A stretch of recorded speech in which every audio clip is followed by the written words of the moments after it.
जय हिंद दोस्तों। स्वागत है आप सभी का आपके अपने चैनल सिलेक्शन मेंटर पे।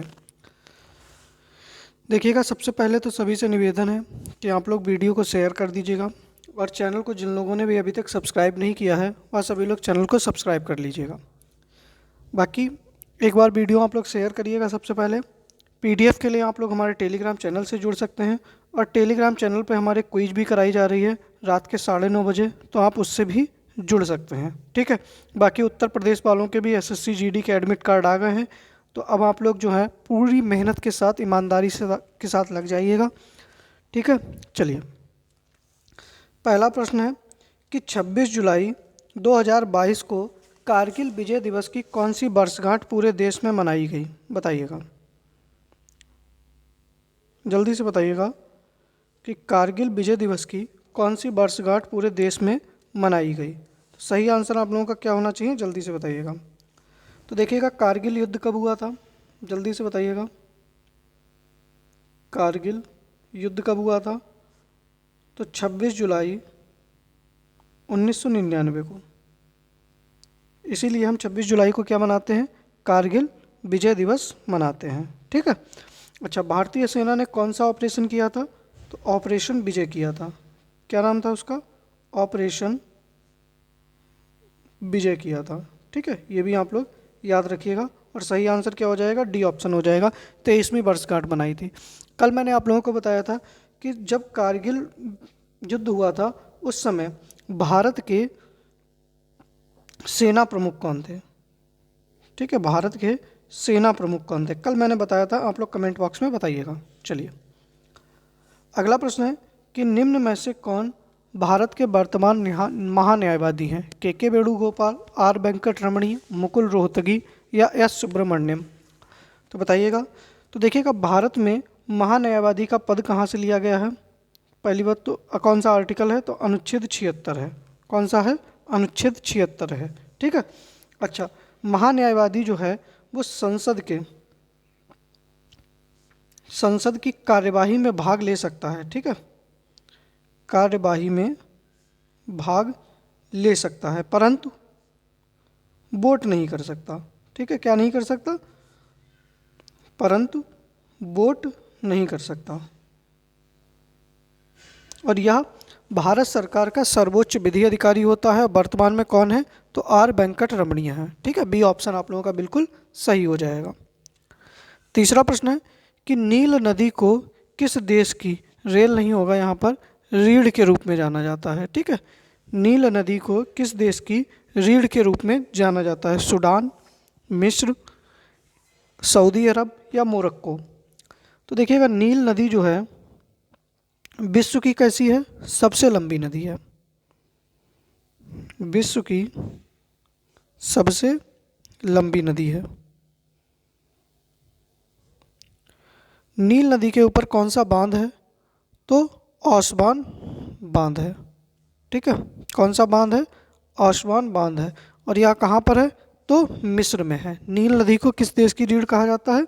तो मिस्र में। ठीक है, याद रखिएगा आप लोग। मिस्र की राजधानी क्या है? तो काहिरा है। सूडान की खार्तूम। ठीक, चलिए आगे बढ़ते हैं अगले प्रश्न के ऊपर। चौथा प्रश्न है कि हाल ही में हसमुख अधिया को किस राज्य के मुख्यमंत्री के सलाहकार के रूप में नियुक्त किया गया? बताइएगा। हिमाचल प्रदेश, नई दिल्ली, गुजरात या पंजाब? तो देखिएगा, हिमाचल प्रदेश में अभी सीएम कौन बने हैं? तो सुखविंदर सिंह। कौन बने हैं? सुखविंदर सिंह। नई दिल्ली में सीएम कौन है? तो नई दिल्ली में तो सभी लोग जानते हैं कि कौन है,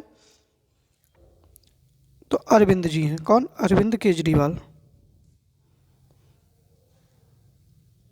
अरविंद केजरीवाल। गुजरात में अभी कौन बने हैं? तो भूपेंद्र पटेल बने हैं। कौन बने हैं? भूपेंद्र पटेल। और पंजाब में कौन है? तो जसवंत मान है। सॉरी, जसवंत मान नहीं है, कोई मान करके हैं, आप लोग ध्यान दे दीजिएगा। ठीक है, बता दीजिएगा एक बार। तो देखिएगा, जो हसमुख अधिया हैं वो गुजरात के मुख्यमंत्री जो हैं उनके क्या बनाए गए हैं? सलाहकार नियुक्त किए गए हैं। ठीक है, याद रखिएगा आप लोग। आगे बढ़ते हैं अगले प्रश्न के ऊपर। फिर अगला प्रश्न है कि हाल ही में किसे अटल सम्मान पुरस्कार से सम्मानित किया गया? बेथ मोड, स्वस्ति सिंह, शोभना कुमार या प्रभुचंद्र मिश्रा? तो बताइएगा सही आंसर आप लोगों का क्या हो जाएगा। देखिएगा, जो आपके बेथ मोड हैं इनको BBC के द्वारा पर्सन ऑफ द ईयर चुना गया। क्या चुना गया? Person of the year. स्वस्ति सिंह को क्या मिला? एकलव्य पुरस्कार। किससे सम्मानित किया गया? एकलव्य पुरस्कार से। शोभना कुमार को रविंद्रनाथ अवार्ड, रविंद्रनाथ टैगोर अवार्ड, ठीक है, पुरस्कार। और प्रभुचंद्र मिश्रा को क्या दिया गया? तो अटल सम्मान पुरस्कार से सम्मानित किया गया। डी ऑप्शन सही हो जाएगा। ठीक है, चलिए छठा प्रश्न है कि निम्नलिखित में किस अभिलेख से सती प्रथा का प्राचीनतम उल्लेख मिलता है? बताइएगा, किस अभिलेख से सती प्रथा का प्राचीनतम उल्लेख मिलता है? तो सही ऑप्शन आप लोगों का क्या हो जाएगा, जल्दी से बताइएगा। तो कौन सा हो जाएगा? एरण अभिलेख से। किससे? जो एरण अभिलेख है इससे। और इसको किसने लिखवाया था? तो भानुगुप्त ने। किसने? भानुगुप्त ने इसको लिखवाया था। इसमें सबसे पहले क्या मिलता है? तो सती प्रथा का उल्लेख मिलता है। ठीक है, चलिए अगला प्रश्न है कि दीवाने कोही नामक कृषि विभाग किसके द्वारा बनवाया गया? मोहम्मद बिन तुगलक, अलाउद्दीन खिलजी, फिरोज शाह तुगलक, जलालुद्दीन खिलजी? तो बताइएगा। तो देखिएगा, मोहम्मद बिन तुगलक ने क्या बनाया था? दीवाने कोही नामक एक कृषि विभाग बनाया था और इसको क्या कहा जाता था? पागल बादशाह कहा जाता था। क्या कहते थे? पागल बादशाह कहा जाता था। ठीक है। अलाउद्दीन खिलजी, इसने बाजार नियंत्रण प्रणाली लागू की थी। क्या की थी? बाजार नियंत्रण प्रणाली लागू की थी। ठीक है। फिरोज शाह तुगलक ने दीवान ए बंदगान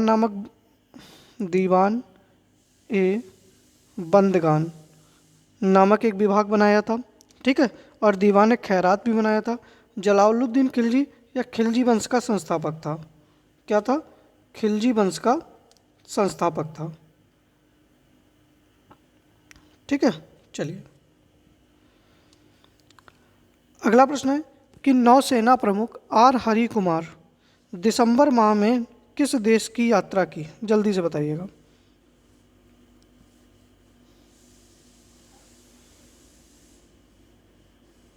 बताइएगा सही आंसर क्या हो जाएगा। सेनेगल की, गैबॉन की, कतर, श्रीलंका? तो देखिएगा, नौसेना प्रमुख ने आर हरि कुमार ने दिसंबर माह में कहाँ की यात्रा की? तो भैया श्रीलंका की यात्रा की। ठीक है, कहाँ की? श्रीलंका की यात्रा की। और इन्होंने, इसका उद्देश्य क्या था? तो भारत और श्रीलंका के बीच में द्विपक्षीय समुद्री सहयोग को बढ़ाना। ठीक है, ये भी आप लोग याद रखिएगा। अगला प्रश्न है कि प्रधानमंत्री जी ने एकीकृत मधुमक्खी पालन विकास केंद्र का उद्घाटन कहाँ किया? मेघालय, त्रिपुरा, मिजोरम या सिक्किम? देखिएगा, प्रधानमंत्री जी ने दिसंबर माह में कहाँ? मेघालय और त्रिपुरा का दौरा किया। मेघालय और त्रिपुरा का दौरा किया। ठीक है, तो इन्होंने मेघालय में एकीकृत मधुमक्खी पालन विकास केंद्र का उद्घाटन किया। ए आंसर सही हो जाएगा। ठीक है, इन्होंने मेघालय में ही क्या किया? मशरूम विकास केंद्र। किसका? मशरूम विकास केंद्र। ठीक है, तो आपसे पूछ लिया जाए कि मशरूम विकास केंद्र कहाँ पर है? तो मेघालय में। तो मशरूम विकास केंद्र में स्पॉन प्रयोगशाला का उद्घाटन किया। स्पॉन प्रयोगशाला, ठीक है, का उद्घाटन किया। ये भी आप लोग याद रखिएगा। तो सही आंसर क्या हो जाएगा? ए ऑप्शन आप लोगों का बिल्कुल सही हो जाएगा। 10वां प्रश्न है कि अंतरिक्ष से पहला वैश्विक जल सर्वेक्षण किसके द्वारा किया गया? इसरो के द्वारा, नासा के द्वारा, जक्सा के द्वारा या फिर ईयू के द्वारा, मतलब यूरोपियन यूनियन के द्वारा। तो देखिएगा अंतरिक्ष से पहला जल सर्वेक्षण जो है, मतलब कि इसमें हुआ क्या कि पहली बार धरती पर जो भी सागर हैं, झील हैं, नदियां हैं, इनका अंतरिक्ष से क्या किया गया, सर्वेक्षण किया गया। ठीक है, तो इसको किसने किया, नासा के द्वारा किया गया। एक अमेरिकन अंतरिक्ष एजेंसी है, ठीक है, अमेरिका की अंतरिक्ष एजेंसी है नासा, जिसने अंतरिक्ष से पहला क्या किया है, वैश्विक जल सर्वेक्षण किया है। ठीक है, इसका नाम क्या दिया गया है, तो SWOT। क्या नाम दिया गया है, SWOT, surface water ocean topography. याद रखिएगा, सरफेस वाटर ओशन टोपोग्राफी। ठीक है, ये इसका पूरा नाम है, बी ऑप्शन सही हो जाएगा। 11वां प्रश्न है कि हॉकी वर्ल्ड कप 2023 का आयोजन कहाँ किया जाएगा, बताइएगा। नई दिल्ली, उत्तर प्रदेश, हरियाणा या उड़ीसा। देखिएगा, हॉकी वर्ल्ड कप 2023 इसका आयोजन जो है वो 13 जनवरी से 29 जनवरी तक किया जाएगा। ठीक है, कहाँ पर, तो उड़ीसा के अंदर, डी ऑप्शन सही हो जाएगा। कहाँ किया जाएगा, उड़ीसा के अंदर किया जाएगा। लेकिन आज मैंने प्रश्न क्यों रखा है, क्योंकि देखिएगा दिसंबर माह में अभी क्या किया गया, जो हॉकी की ट्रॉफी है, हॉकी की ट्रॉफी का अनावरण किया गया। हॉकी की ट्रॉफी का अनावरण किया गया, और हॉकी की ट्रॉफी का अनावरण कहाँ किया गया, तो नई दिल्ली के अंदर। कहाँ किया गया, नई दिल्ली के अंदर किया गया। और किसने किया, तो खेल मंत्री हैं अनुराग ठाकुर ने। किसने किया, खेल मंत्री अनुराग ठाकुर ने। ठीक है, बाकी आयोजन कहाँ होगा, तो उड़ीसा के अंदर होगा। ठीक है, चलिए 12वां प्रश्न है कि फीफा विश्व कप 2022 में गोल्डन बूट विजेता कौन है। तो देखिएगा, बताइएगा कि 2022 में गोल्डन बूट विजेता कौन रहे हैं। देखिएगा, आयोजन कहाँ हुआ, कई बार मैं बता चुका हूँ, कतर में हुआ। विजेता कौन रहा, अर्जेंटीना रहा। उपविजेता कौन रहा, फ्रांस रहा। ठीक है,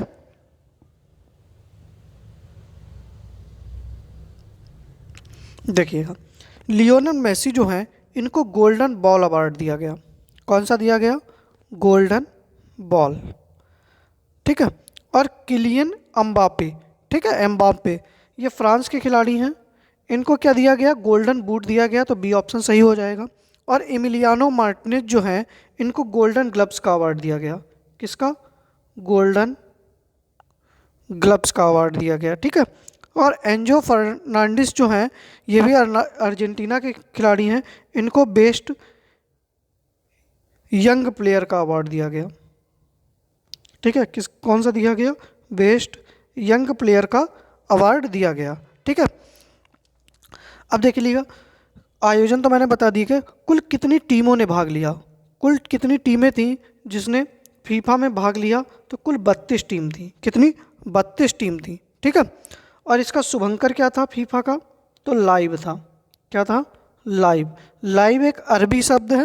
ठीक है, कैसा शब्द है, इसका एक अरबी शब्द है जिसका अर्थ होता है विशेष क्षमता या विशेष गुण वाला खिलाड़ी। ठीक है, बाकी इस प्रश्न का सही आंसर बी हो जाएगा। आगे बढ़ते हैं अगले प्रश्न के ऊपर। 13वां प्रश्न है कि हाल ही में सरकार के द्वारा जारी आंकड़ों के अनुसार साइबर अपराधों में सजा दिलाने के मामले में शीर्ष राज्य कौन सा है। मतलब सबसे बेहतर प्रदर्शन किस राज्य ने किया है जो साइबर अपराध में सजा दिलाने के मामले में। उत्तर प्रदेश, बिहार, तेलंगाना या महाराष्ट्र। तो देखिएगा सही आंसर आप लोगों का क्या हो जाएगा, तेलंगाना। पहला स्थान किसको मिला है, तो तेलंगाना को मिला है। सेकेंड स्थान उत्तर प्रदेश को मिला है।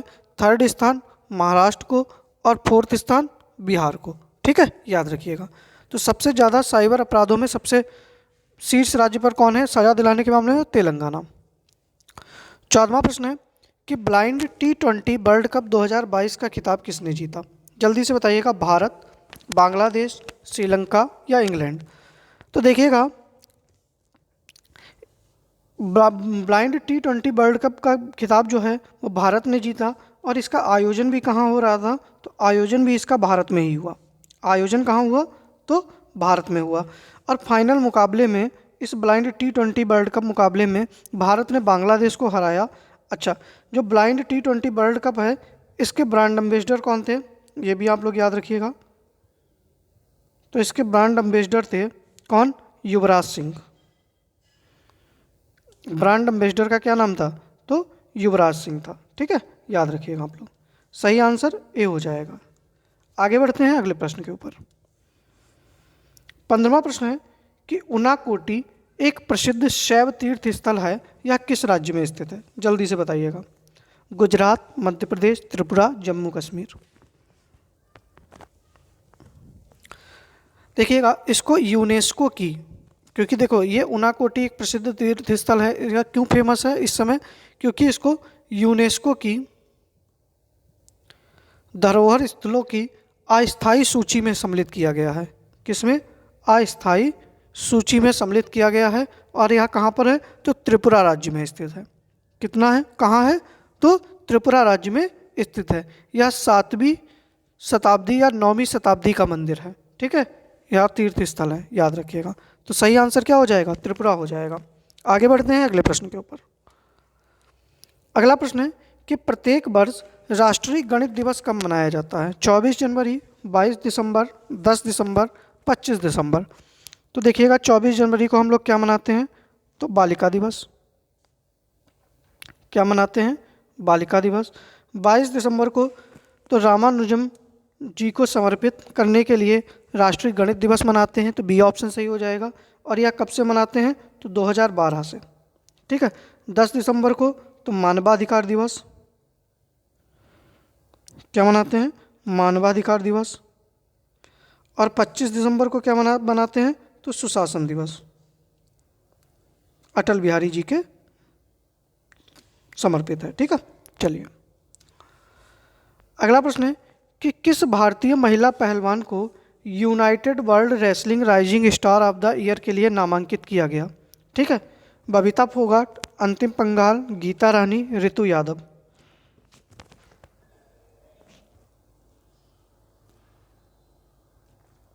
तो किसको किया गया है, अंतिम पंघाल, बी ऑप्शन सही हो जाएगा।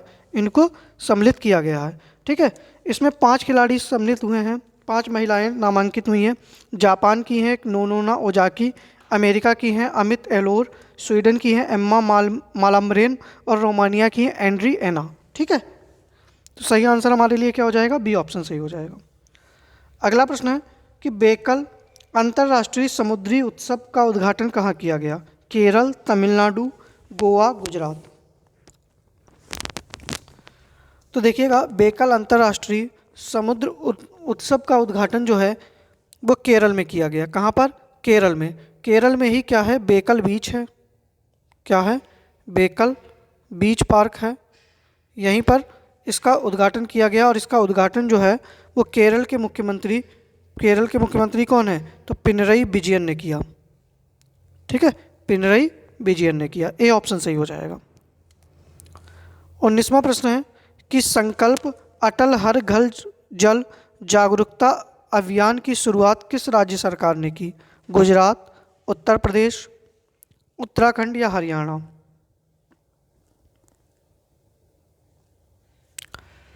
तो इसको उत्तर प्रदेश सरकार के द्वारा शुरू किया गया। ठीक है, और इसको शुरुआत किसने की, शुरुआत कहाँ से हुई इसकी, तो रायबरेली के अटोरा ग्राम पंचायत से। अटोरा ग्राम पंचायत से, इसको याद रखिएगा। ठीक है, चलिए आगे बढ़ते हैं अगले प्रश्न के ऊपर।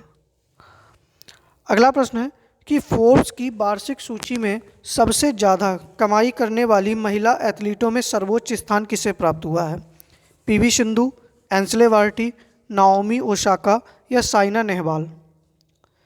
तो देखिएगा, सबसे ज़्यादा कमाई करने वाली फोर्ब्स में कौन है, तो नाओमी ओसाका हैं, जो कि जापान की हैं। इनको शीर्ष स्थान प्राप्त हुआ है। ठीक है, और एकमात्र महिला भारतीय खिलाड़ी सम्मिलित हुई है इसमें, जिनको पीवी सिंधु, जिनको 12वां स्थान मिला है। कौन सा मिला है? 12वां स्थान मिला है, याद रखिएगा आप लोग, ठीक है। तो सी ऑप्शन आप लोग को बिल्कुल सही हो जाएगा। देखिएगा, ये हमारा आज का प्रैक्टिस सेट था। बाकी हम लोग मिलते हैं कल शाम को 7 बजे। बाकी अभी रात में 9 बजे, सॉरी 9:30 बजे हमारे टेलीग्राम चैनल जो है @selection mentor, बीच में स्पेस नहीं है, ठीक है, या इसका लिंक जो है आपको डिस्क्रिप्शन बॉक्स में मिल जाएगा, या सर्च कर दीजिएगा।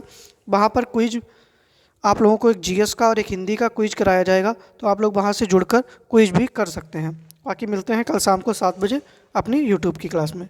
जय हिंद।